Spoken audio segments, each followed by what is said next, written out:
Sudan summoned the Ethiopian Karguli affairs over a border attack by suspected Ethiopian militias that killed and wounded several Sudanese army personnel and civilians. Sudan's foreign ministry statement said the attack killed and wounded a number of officers and personnel of the armed forces and Sudanese citizens, including children. No other details were given. The attack happened while Khartoum was preparing for a meeting of a high-level joint committee on border issues. Yemen's Information Minister Muammar al-Eryani expressed his deep appreciation and thanks to the custodian of the two holy mosques, King Salman bin Abdulaziz Al Saud and Prince Mohammed bin Salman bin Abdulaziz, Crown Prince, Deputy Prime Minister and Minister of Defense, for the directives to virtually organize Donors Conference for Yemen 2020 on next Tuesday in partnership with the United Nations. He also stressed that the Kingdom of Saudi Arabia has been and is still a leading country in providing Yemen in its ordeal with unlimited generous support. Iranian President Hassan Rouhani said mosques are to resume daily prayers throughout the country, even though some areas are seeing high levels of COVID-19 infections. He also said on state television that the hours of shopping malls, which had been allowed to open only until 6 p.m., will be extended, a further step in the government's plans to ease coronavirus restrictions. He stressed that social distancing and other health protocols should be observed. However, he did not say when they are due to reopen. Many of the Palestinian refugees residing in Lebanese camps consider this period to be the most difficult since their arrival to the country, as the new coronavirus pandemic and the United Nations Relief and Works Agency's UNRWA suspension of aid exacerbated their hardships. In a statement, UNRWA said that the distribution of aid is being suspended because benefactors are not being responsive to the reiterated calls for compliance with the schedule, which was organized according to alphabetical order and social distancing measures. Sudan's Prime Minister Abdel Hamdok said that Sudan has a valuable opportunity to agree on a regime with a solid foundation, saying that achieving peace is the main challenge for his government. Speaking in a meeting with the editors-in-chief of some newspapers, Hamdok asserted that peace can be achieved by signing agreements alone, saying it must be accompanied by social reconciliations and further stressing determination to dismantle the Islamist regime. He highlighted the importance of achieving justice as part of the constitutional document governing the transitional period, stressing the need to dismantle the regime of June 13th and recovering stolen funds.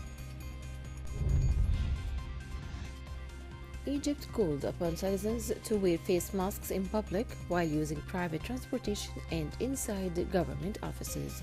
This comes as the country eases the partial lockdown imposed during the weekend Muslim holiday of Eid al-Fitr. Prime Minister Mustafa Madbouli said violators who do not abide by the new measure will be fined. He also said the nationwide curfew will be imposed between 8 p.m. and 6 a.m. for another 2 weeks. Lebanon's Prime Minister Hassan Diab retracted his government's previous decision to postpone building an electricity plant in the region of Salata. President Michel Aoun had asked the cabinet Friday to reconsider its decision to postpone the building of a power plant in the village of Salata on the northern coast.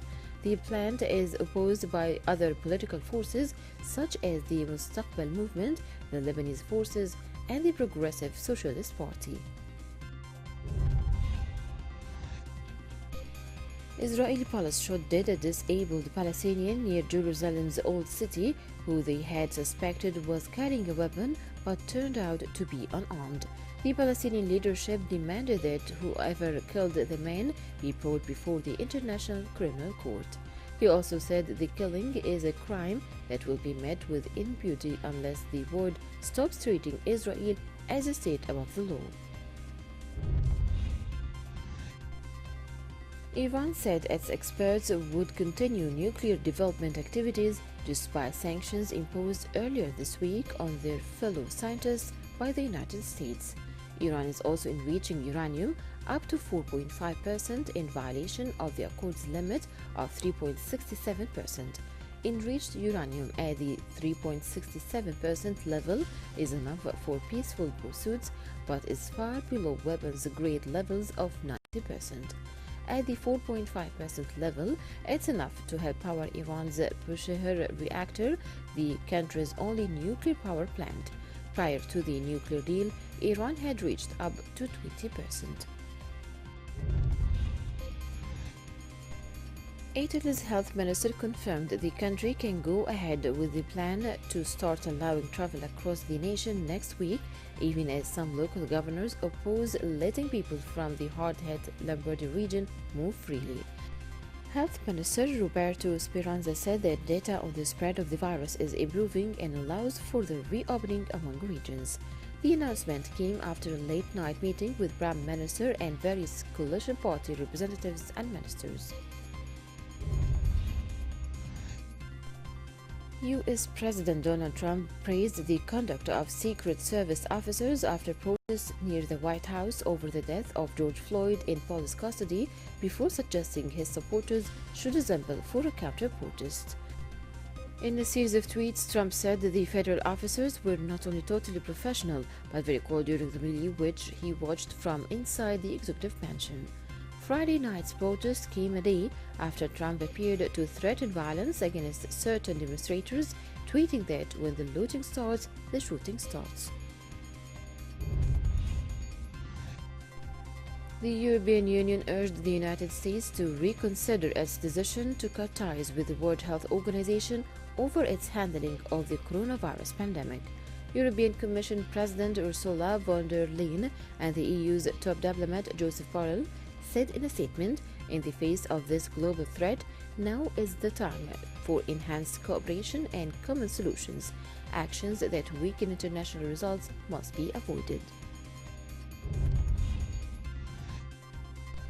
Egyptian President Abdel Fattah el-Sisi said foreign interference in Libya threatens stability and security in the North Africa region.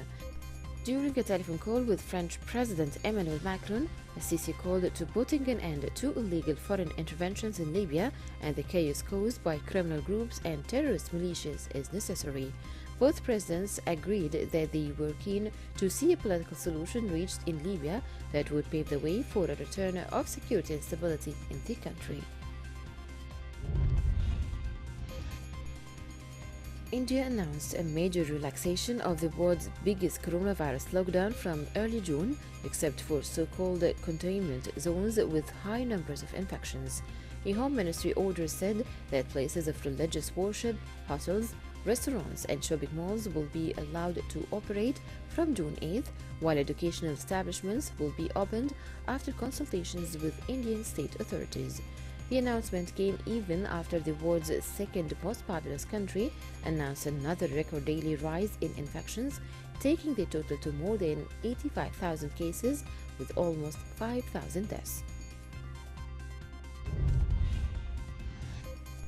Lufthansa's management board has accepted a more favorable set of demands from the European Commission in exchange for approval of a $10 billion government bailout, the carrier said on Saturday, paving the way for its rescue. The agreement comes after the airline's supervisory board on Wednesday rejected an initial deal with Brussels, including conditions that were significantly more painful. Lufthansa and the rest of the airline sector have been hard hit by what is expected to be a protracted travel slump due to the coronavirus pandemic.